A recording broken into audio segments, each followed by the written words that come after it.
hear the sound of the breeze carrying us away. Dust in the rear view, free as a bird. This is our time, no matter what they say. Every mile behind only brought us here. Now the road is clear. Shotgun ride on my Friday night. Sunset fire burning in our eyes. Let's leave the past in the past and deal with it another day. All we got is this open road. No plans, just a cranked up radio. Ain't promising forever, ain't no end in sight. Girl, I'm loving the ride. You know I'm loving the ride. Oh yeah, loving the ride. Welcome back to Minor Details, the podcast where no detail is too minor and the real life moments matter most. I'm your host, Jess Minor. Today, I want to talk about something that has genuinely warmed my heart and honestly made me feel like I'm actually doing something right for a change. This summer, I decided to take on coaching my daughter's softball team. It's something I've always wanted to do, but I just never really had the opportunity. A couple summers ago, I got to unofficially help coach a softball team. I wasn't technically an assistant coach. I was just that parent who always stepped up when extra hands were needed. But it gave me a chance to dip my toes in the water and see if coaching was something I could actually do. And if I'm being honest, I've always been nervous about working with other people's kids. I've always been afraid that I'd hurt someone's feelings, offend a parent, say the wrong thing, or somehow mess it all up. Working with other people's children can feel like walking a tightrope sometimes. And because of that, I've usually just avoided it altogether. I don't babysit. I've never worked in schools. I just stayed away from it. Part of the fear came from comparison, too. I've seen other people work with kids so naturally and so well, and I would immediately compare myself and think, there's no way I could do that. But over the last few years, especially as my confidence has grown in other areas of my life, I've realized something. Kids naturally gravitate toward me. For the longest time, I couldn't figure out why. But I think it's because I treat kids like people. And I know that sounds simple, but I think it's something a lot of adults forget. Kids aren't stupid. They're not thoughtless little beings just existing in our world. They're tiny humans who are learning and growing. They have big emotions, incredible ideas, unique personalities, and perspectives that matter. So often we dismiss kids because they're just children. But honestly, I think we could learn a lot from them. Kids are naturally confident. They're naturally bold. They dream big. They try things without overthinking them. And I think somewhere along the way, adults teach them fear. We teach them anxiety. We teach them self doubt.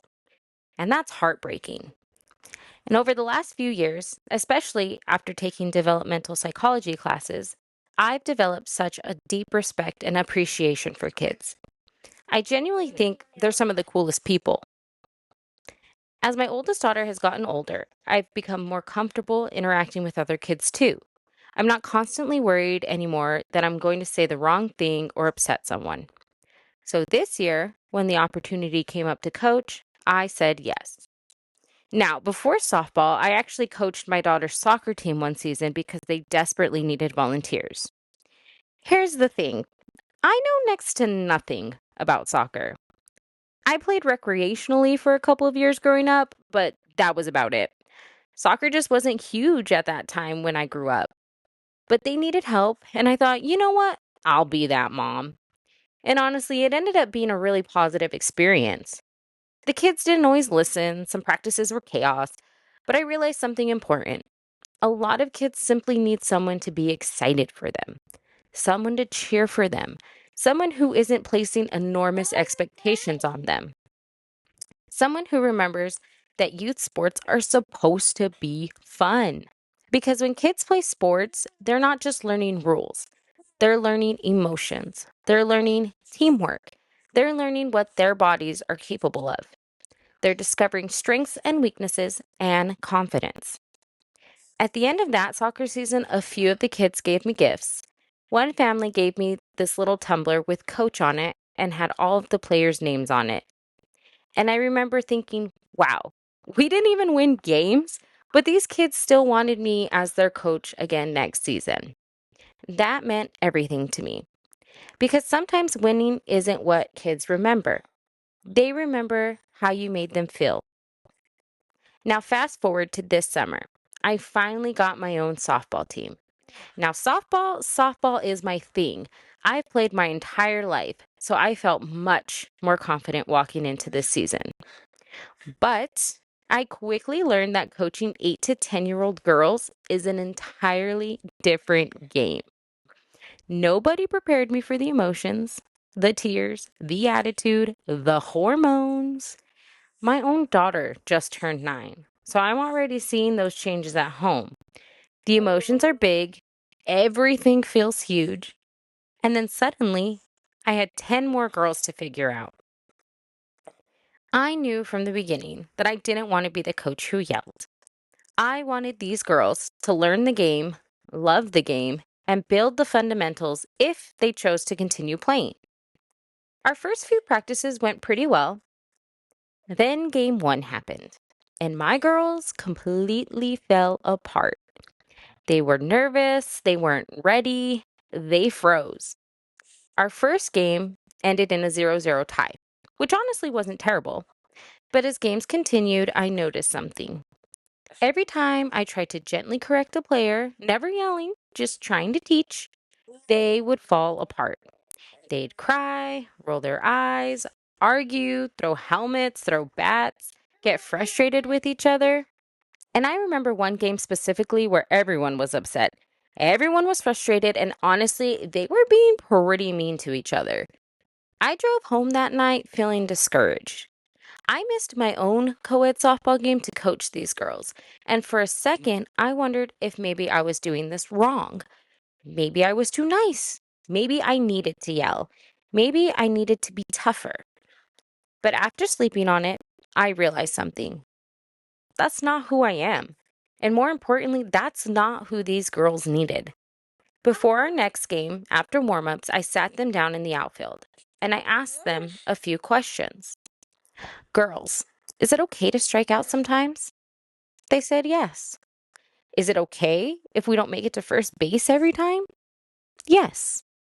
Is it okay if we miss the ball in the field sometimes? Again, yes. And I told them, then it's also okay to have fun. I explained that they were so focused on mistakes that they weren't celebrating the things they were doing well. I told them, when you make a mistake, I want you to shake it off because mistakes are part of the game. If we spend all of our time dwelling on mistakes, we'll forget to enjoy what we're doing. And something changed. The pressure disappeared. The girls started swinging the bat. They started moving in the field. They started encouraging each other. Now, we still lost that game, but we only lost by 1 run. And for the first time, I saw confidence.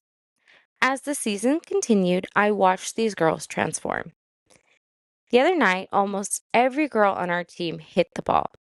One little girl who has missed several practices because she's still learning and catching up finally hit the ball and made it to first. She was absolutely glowing. Another sweet girl on my team who is autistic and struggles with the Arizona heat got a hit and made it safely to first base. And I honestly wanted to cry because it wasn't about the score anymore. It was about watching these girls believe in themselves, watching them cheer for each other, watching them shake off mistakes and keep going.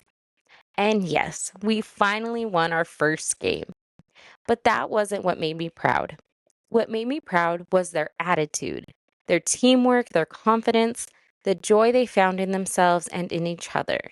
That's the culture I wanted to build.